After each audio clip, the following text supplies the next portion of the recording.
The phone rang at 1:0900 on the morning of my wedding, while I was reaching behind my own back for the last button on my dress. No one was there to fasten it. I'd told everyone I had it handled. Telling people I had it handled was the only thing I'd ever known how to do. My sister's name lit up the screen. I answered with the button still loose. Renata didn't say hello. "Don't wait for Dad," she said, soft and sweet, the way she always got right before something cruel. He chose to stand with me. I pressed my palm flat against the doorframe. "How could you do this?" I whispered. There was a smile in her voice. "You should have known your place." I almost believed I'd walk into that ceremony alone. I was wrong about who would be standing in that room. So was she. "Welcome back. I'm Sierra, Lieutenant Colonel, U.S. Army Nurse Corps, retired. I'm 33 years old, and for 14 months I had quietly held my family together with both hands, until the morning my sister told me to let go. This is the story of the wedding they were certain I would walk into alone. 14 months before that phone call, I sat on the floor of my mother's bedroom at 0300, counting her breaths. Pancreatic cancer moves fast. By the end, I was the only one staying the nights. My sister Renata said she couldn't. The kids, she said. My father couldn't either, though he was right down the hall, because watching my mother go was something he didn't have the spine for. So it was me. I learned the rhythm of her morphine, the angle of her pillows, the smell of the lavender sachet she kept tucked by her wrist, because the hospital sheets frightened her. That lavender got into everything. My hair, my fatigues, the inside of my coat. When she died at dawn, I called the funeral home. I told my father. I picked the hymns. I filed the death certificate. I handled everything, because nobody else could form a sentence. And somewhere in those gray weeks, without anyone deciding it out loud, I became the one who handled things. The bills, the insurance, the Medicare forms, the prescriptions. I thought that was love, being the most necessary person in the room. It took me a long time to understand those are not the same thing. You can hold a family together with both hands, and still be the one nobody saves a seat for. Daniel found me 6 months later. A contractor, good with his hands, quiet with his words. When I told him about my family, he never once said I should fix it. He just held the door and let me decide. 3 weeks before the wedding, I was at my kitchen table, doing what I always did on Sunday nights. I logged into my banking app and confirmed the auto payment for the homeowner's insurance on the family homestead, the one Dad's pension stopped covering after Mom's medical bills ate the savings. I topped up the property tax escrow, the way I had every quarter since the funeral. Then I fixed the Medicare supplemental form Dad had filled out wrong again and reordered his blood pressure prescription before it lapsed. None of it was dramatic. That was the point. The work that holds a family up is never the work anybody photographs. My phone buzzed. A text from Dad, short and careful, the way he got when Renata had been coaching him. "Honey, about walking you down the aisle. Let's talk later." Later. He'd been saying later for a week. I should have heard the warning in that word. Renata came to my house that Thursday. She came in without knocking. 2 kids, a diaper bag, that bright, tired energy she'd carried since her divorce. Cole was 11, and stared at his shoes. Lily was 7, and hugged my leg.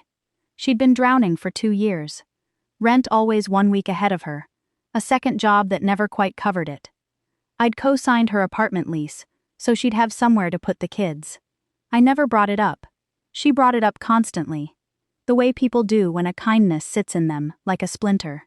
"I hate to ask," she said, which was how every ask started. She needed $400 for Cole's braces consult. I wrote the check. She tucked it away. Then casually, while pouring herself coffee in my kitchen, she said the thing she'd actually come to say. "You know you make everything about you, Mom's last months, now this wedding." I held very still. "I take care of things, Renata. That's not the same." She smiled at me over the mug. "Dad needs his grandkids right now. You'd understand if you had any." There it was. She controlled when Dad saw Cole and Lily. She'd figured out it was the one thing he couldn't survive losing. 14 months into being a widower in a too-quiet house. And she had her hand on it. She kissed my cheek, gathered the kids, and left me holding a check stub and the first cold understanding of what was coming. I didn't wait. That same evening, I drove the 20 minutes out to the homestead on Route 9. Because I have never been the kind of soldier who waits to be flanked by a problem she can see coming. Gravel under my tires, the same sound I'd known my whole life. Dad's porch light the only one on for a mile. I found him at the kitchen table, TV murmuring. A plate he hadn't touched. "Dad," I said. "I want to talk about the wedding." He wouldn't look up from the placemat. "It's getting complicated, honey." "It's not complicated. You're my father. You walk me down the aisle." He turned his coffee cup in a slow circle. "Your sister says if I make a fuss, she'll keep the kids home for a while." I understood the trap completely. If I pushed him, I'd be the one tearing his grandchildren away from a grieving old man. Renata had engineered it so that my fighting for him would look exactly like hurting him. I drove home with the gravel sound following me out the lane. "You should have known your place." I'd known my place for 14 months. My place was holding everything up. I just hadn't set it down yet. That night, I did something I'm not proud of. And then something I am. I opened the banking app and I scrolled. 14 months of it. Insurance, tax escrow, pharmacy charges, the co-signed lease. I added it up. The number was large enough that I sat back in my chair. I printed it. Statement after statement. The whole invisible architecture of what I'd been carrying. A manila folder. Tidy, organized, the way I'd been trained.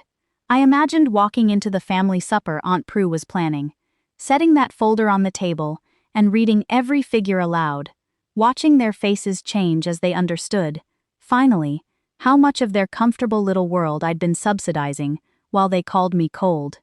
My colleague Dana, a nurse I'd served beside for 9 years, saw the folder and said, "Make them see what you actually do. Lay it out." I wanted to. I'd been unseen for so long there's a hunger in it. A hunger to finally make people look. I went to bed certain the folder was the right weapon.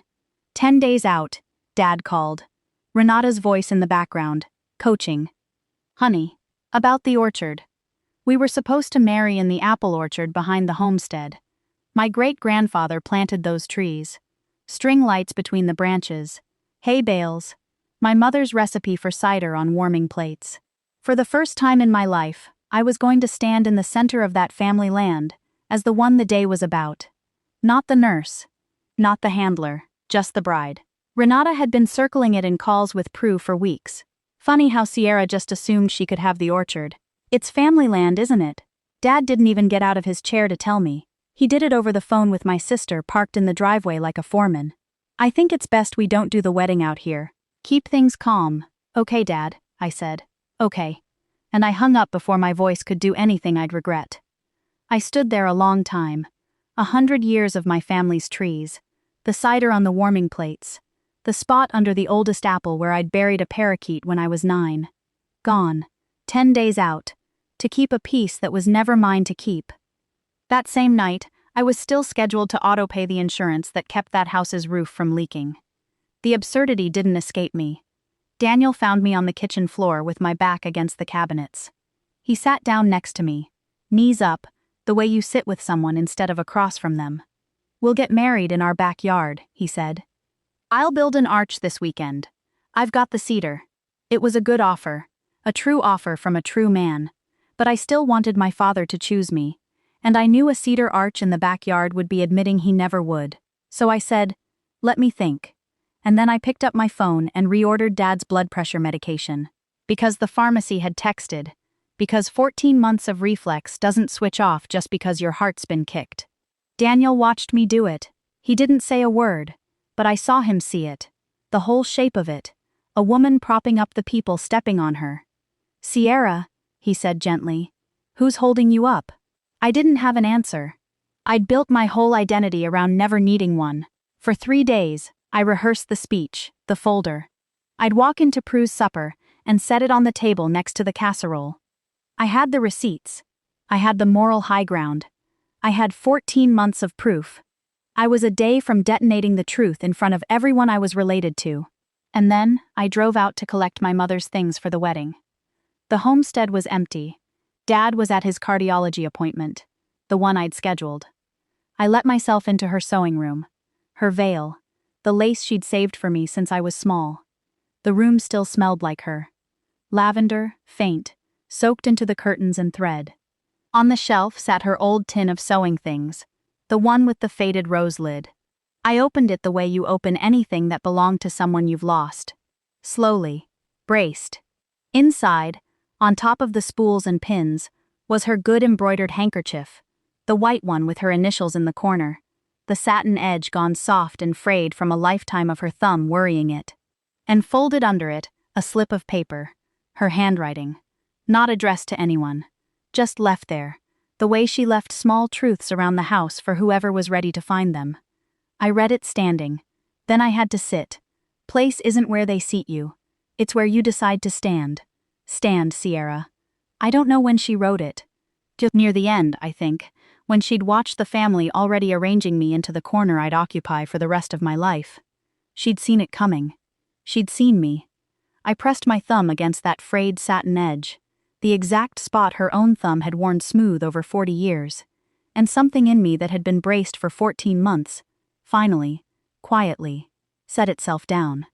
I put the folder away that night, not because I was surrendering, because I finally understood what victory actually looked like. Presenting financial receipts at a family supper wouldn't make them see me. It would make me the bitter daughter who kept score. It would hand Renata exactly the story she'd been trying to write. And it would do something worse. It would make me small. It would make me someone who confused evidence with worth. My mother hadn't left me a weapon. She'd left me a position. There's a difference between winning an argument and standing your ground. The army taught me that too. A soldier who fires every round in the first contact has nothing left for what comes next. Discipline isn't suppression, it's allocation. I called Daniel build the arch, I said. The morning of the wedding, I was reaching for that last button when Renata called. Don't wait for Dad. He chose to stand with me. I pressed my hand to the doorframe. I breathed. Okay, I said, and I hung up. I finished the button myself. I walked into that room expecting nothing but Daniel. I found something else. Prue was there. 2 of my mother's oldest friends, 3 of my colleagues. Dana, who had driven 2 hours, and Daniel's entire family, filling every chair. And then, at the back of the room, near the cedar arch my husband had built with his own hands over one weekend, my father. He was standing, not sitting with Renata, standing. He'd driven himself. He'd left the house without asking her permission, without her coaching, without her hand on the string. He looked older than the last time I'd really seen him, smaller, but his eyes were clear. He didn't say anything when I reached him. He just offered his arm. I took it. Later, after everything, Prue told me what had happened. Renata had kept the children home, the way she'd threatened. Dad had called her that morning to say he was going anyway. She'd said, "Then you're choosing her over your grandchildren." And my father, who had spent 14 months too afraid to lose them, had said, quietly, "No, I'm choosing not to lose myself." My sister eventually came around, in the way people do when the story they've been telling stops working. It took months. It was never clean. There were no dramatic apologies, no folded receipts on a table, no moment where she finally understood the size of what she'd done. I didn't need her to understand. I stopped paying the insurance on the homestead 2 weeks after the wedding. I called the pharmacy and removed myself from Dad's prescription account. He was well enough to manage it, and it was time he did. I didn't make an announcement. I didn't present a folder. I just stopped. That, too, is a kind of evidence. The handkerchief was in my bouquet when I walked down the aisle. Tucked inside the white lilies, against my palm, the satin edge worn soft from 2 women's thumbs. My mother didn't get to hand me her veil in person, but she made sure I knew where to stand. If you've ever been the person everyone leans on and nobody thanks, the one whose limits get called selfish the second you set one, I want you to hear this. The proof was never the point. The point was the decision, not to fight loudest, not to document everything and make them look. To stand, quietly, completely, in the place you chose. That's where they find you. That's where you win. Subscribe if this story stayed with you. Drop a comment below. I read every one.